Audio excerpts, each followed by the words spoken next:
अनेक प्रसंगांना तोंड देऊन इथपर्यंत पोहोचलो आणि आता पोहोचल्यानंतर वेळ आहे की आता त्या सगळ्या गोष्टीचा आस्वाद घ्यायचा. हीच खंत आणि हीच तळमळ सर्वसामान्य कार्यकर्त्यांची असते. असं तुम्हाला वाटतं का की पक्षामध्ये आता बाहेरनं आलेल्या महिलांमुळे तुमच्यासारख्या प्रामाणिक महिलांवर अन्याय होतो? ज्या महिला कधी दिसल्याच नाहीत, ज्यांना प्रभागातल्या लोकांनी पण कधी पाहिलं नाही, आम्ही त्यांना ओळखत नाही, अशा महिला प्रभागात येऊन आता सध्या फिरतायत. आम्ही प्रभागात पहिल्यापासून लोकांच्या सर्व प्रकारच्या अडचणी सोडवल्यात आणि तिथे स्थानिक आहोत आम्ही.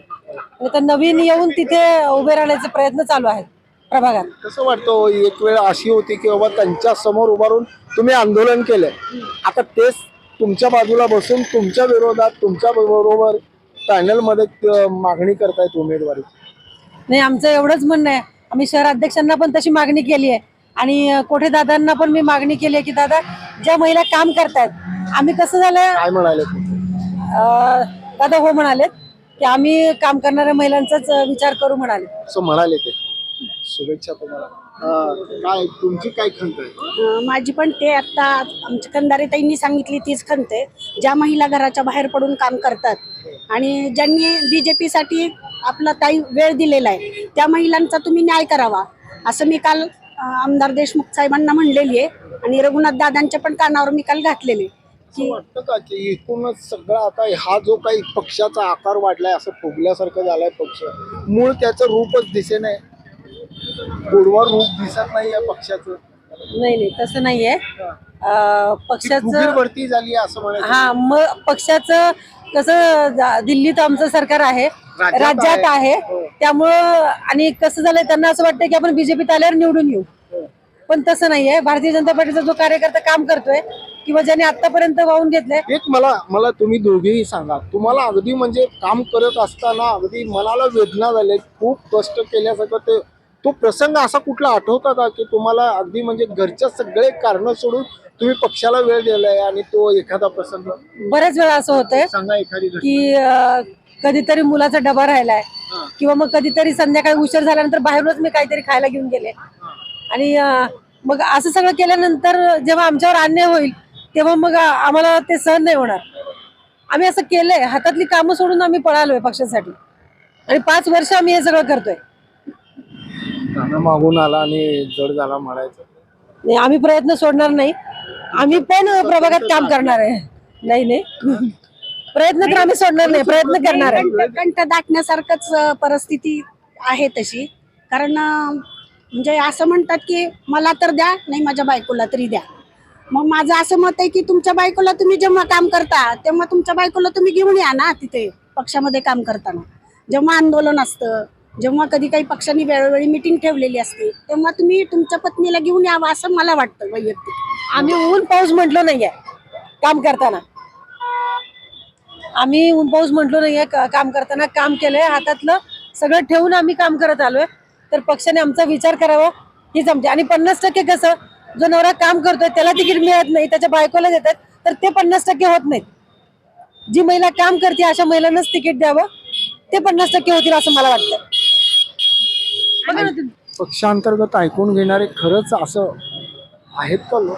आहेत, विचार करतील. आमचे पक्ष श्रेष्ठी आहेत, तसे करतील, आहेत आमच्या पक्षामध्ये आहेत आणि पक्षश्रेष्ठी आहे. आणि फडणवीस साहेब सुद्धा म्हटलेत की आम्ही जुन्यांचा आधी विचार करू, जरी किती नवीन आले असतील तर. माझं असं सरळ म्हणणं आहे की तुम्ही पक्षाची प्रगती बघून, पक्षाचं का आता सगळीकडे सत्ता बघून तुम्ही इथे येता. प्रसंग असं विचारतो की तुम्ही ज्या वेळेस आंदोलन करत होता त्यावेळेस ते समोर होते, आज तेच लोक तुमच्या बरोबरीला इथं उमेदवारी मागतायत, असं एखादं बघितलंय चित्र? आहेत ना, आहेत अशी लोक. आम्ही नाव नाही घेणार, पण आम्हाला समोर येता येतात अशी लोक. पण कसं वाटतं? वाटतंय त्यांना पण इच्छा आहे, पण मी काय म्हणते, तिकडे मलाई खाऊन झाली आहे, आता इकडे मलाई तर तुम्ही इकडे पण येत आहे, म्हणजे तुम्हाला तिकडे पण सत्ता भोगायची, इकडे पण सत्ता भोगायची. वाटात तुमच्या भारतीय जनता पार्टीच्या कार्यकर्त्याला मिळू द्या की थोडस. कष्टाने उभा केलेलं हे सगळं. अजून मला असं वाटतं की तुमच्या पक्षाची, तुमच्या मतदारावर तुमची पकड आहे ना, मग तुम्ही आमच्या पक्षाचं का लेबल घेताय? आमच्या पक्षाचं लेबल न घेता तुम्ही करून दाखवा ना तुमच्या मतदार. आमच्या पक्षात येऊन आमच्या लोकांना तुम्ही कशाला त्रास करताय? आणि एक प्रसंग मी सांगते विधानसभेचा. जेव्हा आमदार साहेबांची म्हणजे माझ्या बूथवर काम चालू होतं निवडणुकीचं, त्यावेळेस अगदी म्हणजे मारामारीपर्यंत तो विषय आलेला होता. तर ह्याचा विचार करावा असं मला वाटतं पक्षश्रेष्ठीने. इथपर्यंत प्रसंग आले. आली आली आली आले माझ्या बूथवर, माझ्या मतदारसंघामध्ये झालं ते. कसं पर्सनली पण येतात हो, आपण तिथे राहतो, काम करतो, तेव्हा पक्षाचं आजूबाजूचे पाठबळ लोकं- मिळतं का हो अशा वेळेस? नाही, पक्षाचं पाठबळ आहे. आम्ही कसं तक्रारी घेऊन तिथपर्यंत गेलो नाही. आजूबाजूला पण असतो, हा तुम्ही भारतीय जनता पक्षाचं काम करता, मग आता तुम्ही मोदीच्या शेजारी जाऊन बसणार का तुम्ही, असं असं आम्ही टोमणे वगैरे ऐकून पण आम्ही चालतोय. आम्ही प्रत्येक गोष्ट पक्षात सांगत नाही की आमच्या बरोबर काय होतंय तिथं. तर पक्षाने आमचा जरूर विचार करावा हीच विनंती करते मी आमच्या श्रेष्ठींना. बाकी दुसरं मला किती नंबर मधून मी तुम्ही प्रभाग क्रमांक 11 मधून आहे. कुठला एरिया जरा सांगा. हा जवाहरनगर, समाधान नगर, किसान संकुल, किसान नगर, खैरादी नगर, हा सगळा एरिया येतो तिथं.